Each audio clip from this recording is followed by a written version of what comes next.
assuntos aqui. Ainda vai Tem mais dois, tempo, né? Não, eu acrescentei mais um. Tá. Que é o Plus lá, sobre o Flávio Dino. Bom, mas vamos à questão do trânsito. A gente vai falar ainda dessa questão de São José de Ribamar, da confusão louca que acontece sempre lá.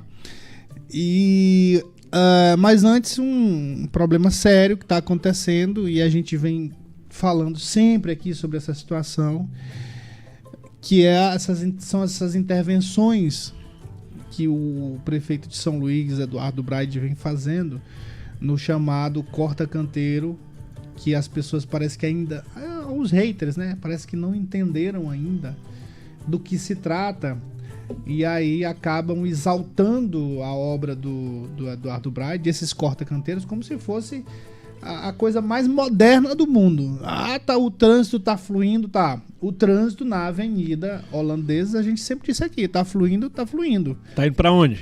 Agora tá indo pra onde? Tá sempre acumulando nas vias locais, como a gente tem falado e conforme também vem alertando especialistas na área, né? Inclusive ouvidos pelo Checkmate. E nesse final de semana a gente teve uma intervenção aí na região do Renascença 2 que ocasionou isso aí, ó. Que ocasionou essa confusão aí. Que você tá vendo nas imagens feitas por uma pessoa, um morador. É uma loucura aqui, como é o nome dessa meu Avenida amigo. Vale, né?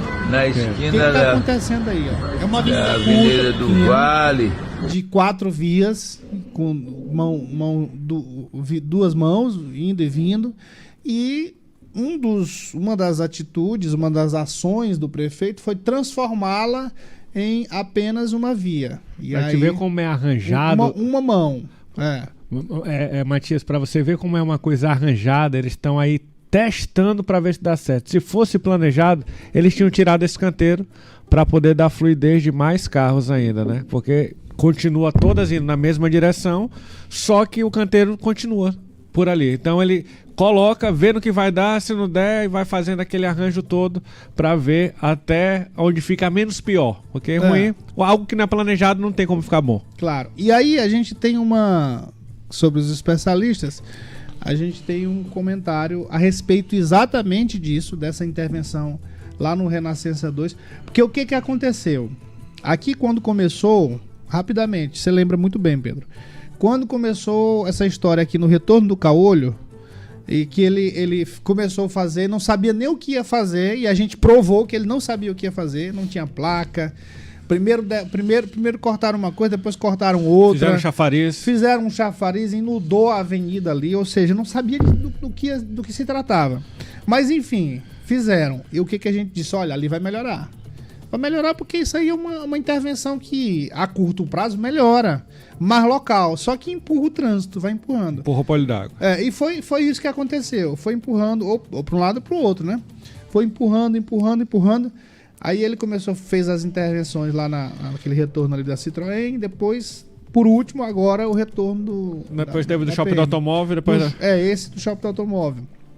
E aí agora o retorno da PM, que a gente foi acompanhando, a gente está muito tranquilo para falar, porque a gente vem falando disso desde o início. Sim.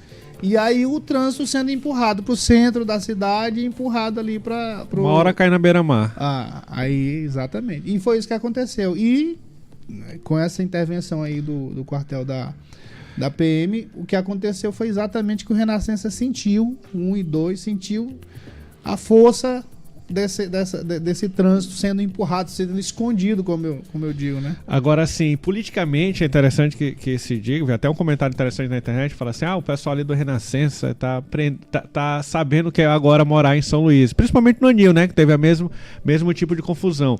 Mas os moradores estão fazendo abaixo-assinado do Calhau, do Renascença, para poder fazer a mudança, principalmente ali do IPE. Não sei como que vai se a justiça aceitar esse abaixo-assinado, não sei como que vai acontecer. Mas é o eleitorado, é a parte de São Luís que mais vota no Eduardo Braide, né? É algo assim que ele deixou para fazer por último, Talvez ele deveria ter feito primeiro para poder ajeitar e dar tempo do eleitor esquecer, né? E tá perto da eleição e não sei se ele consegue resolver isso não, né? E assim, a população ela vai ter a clareza agora que ele é um prefeito do teste e erro e do arranjadinho, né? E a desculpa do secretário de obras é dizer que a gente não sabe viver em cidade grande.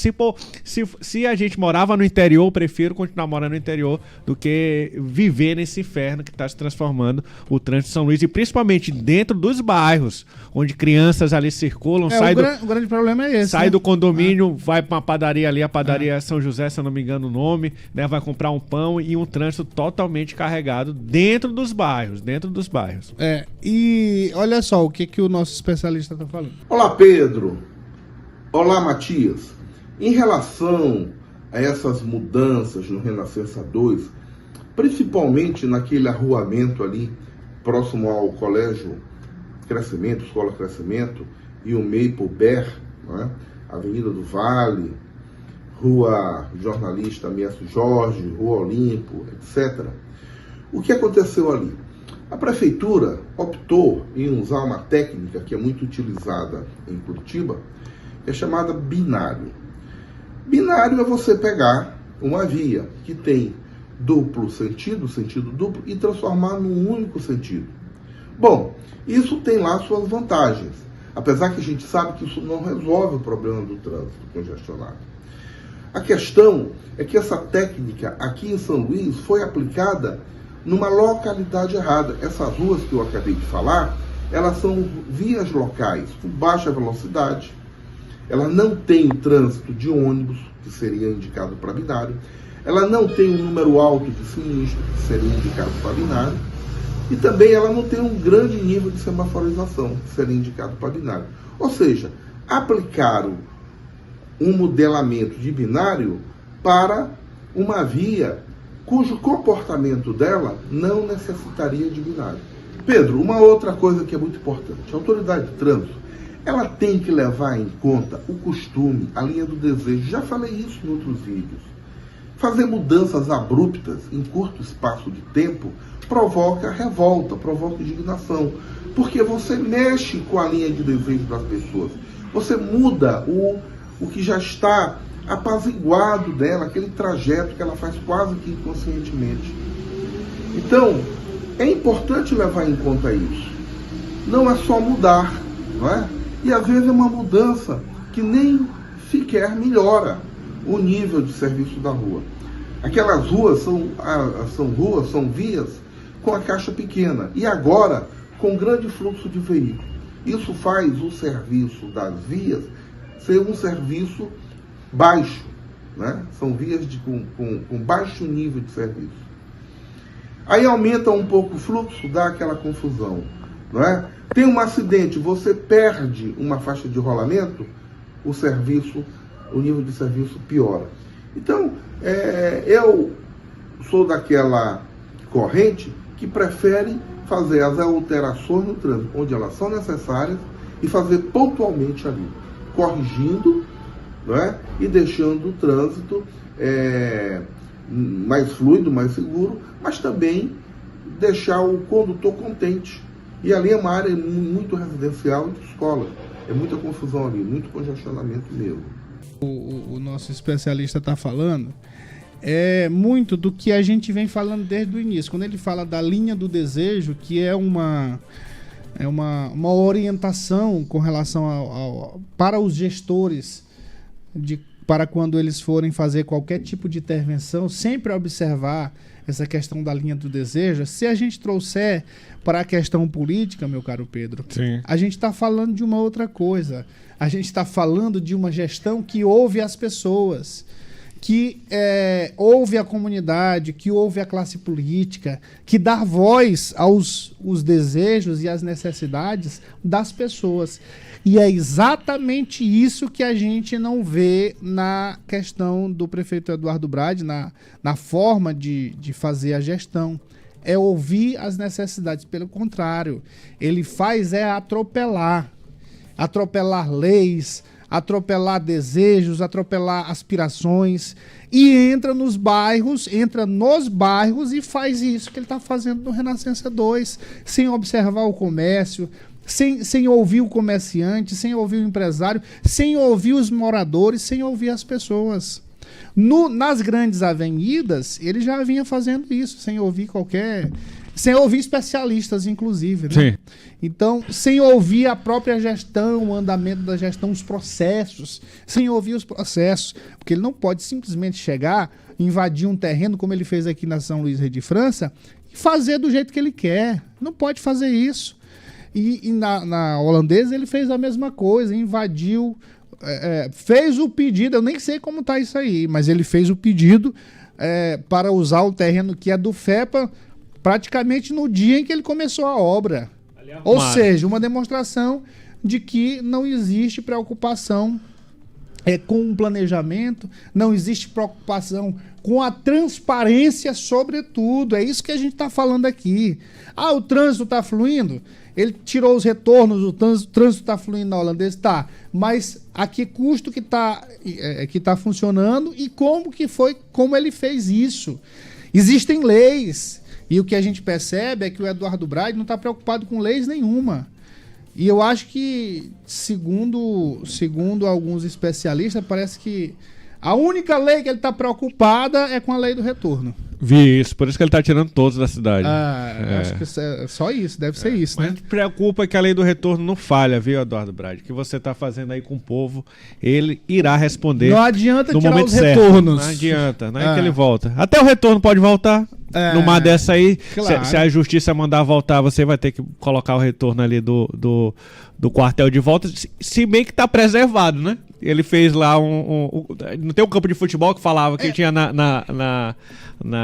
ali no Araçagi, tem ali também um campo de futebol. Mas é bom que esteja preservado, porque se fosse uma coisa planejada, Matias, ele falava o seguinte, a primeira etapa dessa intervenção aqui no quartel vai ser isso, mas futuramente estamos correndo atrás para poder fazer o viaduto, por isso que aqui você vê essa grama toda, esse campo de futebol aqui sendo preservado, porque aqui no futuro vamos fazer outra intervenção, mas não, ninguém sabe o que é um programa que ninguém sabe que programa é, você vê a diferença, por exemplo, do que vai ser feito ali no Olho d'Água.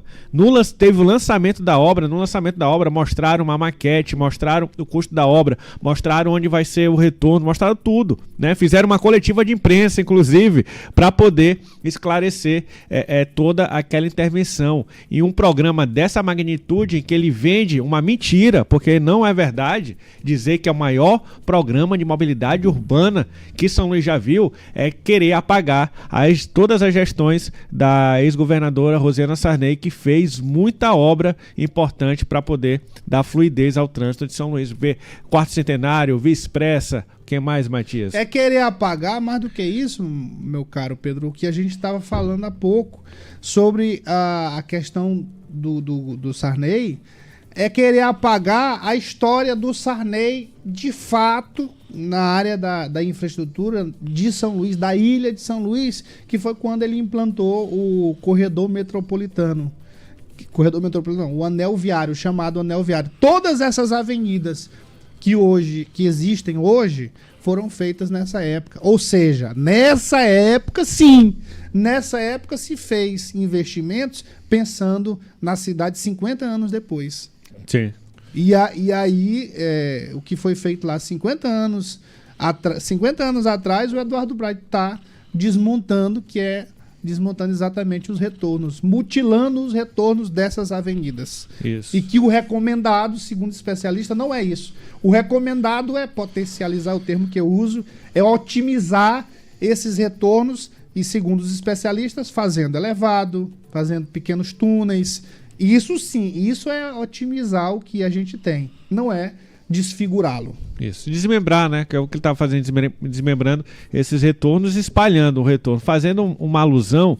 Você que já foi aí em um grande evento, aqui em São Luís eu ainda não vi esse tipo de estratégia. Quando você vai entrar em um grande evento, para você não ter impressão que está numa fila, o que eles fazem? Eles fazem uma baia, igual aquela baia de boi, que o boi vai ser abatido. Então, a pessoa ela vai andando assim, andando de forma paralela e a fila acaba ficando mais longa. Mas a pessoa ela tem aquela impressão de que ela não está parada, então ela não fica irritada. É justamente isso que a Eduardo Braide está fazendo. Está aumentando a distância para a pessoa ter a impressão de que não tem congestionamento, mas na verdade está aumentando só ali no retorno da polícia, aumentou mais 4 km para poder chegar no destino desejado.